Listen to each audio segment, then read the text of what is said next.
Vitalik Buterin calls for end of anonymous society in crypto. Anonymity, Ethereum, Vitalik Buterin called for an end to anonymous society in the crypto space and suggested a multi-dimensional identity. Last updated August 22nd, 2024 at 14:32 GMT3. Journalist Hassan Shittu. Journalist Hassan Shittu about author Hassan, a cryptonews.com journalist with years of experience in Web3 journalism, brings deep knowledge across crypto, Web3 gaming, NFTs, and play-to-earn sectors. His work has appeared in Author Profile Share, copied last updated August 22nd, 2024 at 14:32 GMT3. Why Trust Cryptonews? With over a decade of crypto coverage, Cryptonews delivers authoritative insights you can rely on.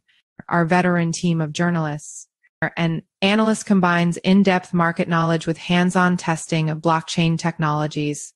We maintain strict editorial standards, ensuring factual accuracy and impartial reporting on both established cryptocurrencies and emerging projects. Our long-standing presence in the industry and commitment to quality journalism make Cryptonews a trusted source in the dynamic world of digital assets. Read more about Cryptonews. Vitalik Buterin, co-founder of Ethereum, recently ignited a spirited debate within the cryptocurrency community by challenging the long-standing notion of an anonymous society in the crypto space. Buterin called for a more sophisticated and multidimensional notion of identity, proposing that decentralized systems risk reverting to centralized control without such a framework due to unresolved collusion issues. From anonymity to multidimensional identity. In the early days of crypto, anonymity was celebrated as a means to protect individual privacy, ensure financial sovereignty, and guard against the surveillance state. The cypherpunk ethos, which underpinned much of the early development of blockchain technology, envisioned a world where individuals could interact in financial markets and other digital arenas without revealing their identities, thereby preserving their freedom and autonomy. However, Buterin's recent remarks suggest that this vision may be too simplistic to address the complexities of modern decentralized systems. He argues that an anonymous society or a financialized pseudonymous society is inherently flawed because it fails to account for the challenges posed by collusion and governance attacks. In such systems where identities are hidden or pseudonymous, trust and accountability become difficult to establish, leading to vulnerabilities that bad actors can exploit. Buterin claimed that a more multidimensional notion of identity makes decentralized governance structures likely to succeed, with the most stable ones inevitably becoming centralized. This perspective is particularly relevant to DAOs, which are designed to operate without central authority and rely on decentralized decision-making processes.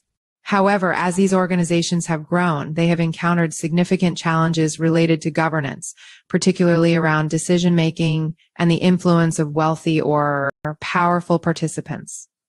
Buterin suggests that these challenges are, in part, due to the limitations of anonymity within these systems. Without a more nuanced approach to identity, DAOs risk being dominated by financialized governance attacks, in which those with the most resources can disproportionately influence outcomes. Buterin's call for a shift from anonymity to a more multidimensional identity structure is about solving these immediate governance issues and shaping the crypto space's future trajectory. He argues that while anonymity serves as a critical check and balance, it cannot sustain the entirety of a governance cycle. Just as a society cannot thrive solely on the energy of rebellion, a decentralized system cannot function effectively without identifiable and accountable participation. In this context, Buterin proposes the concept of soul-bound features, identity characteristics that are more anchored and less easily manipulated, as a potential solution. Removing anonymous society in crypto, a genuinely terrible idea.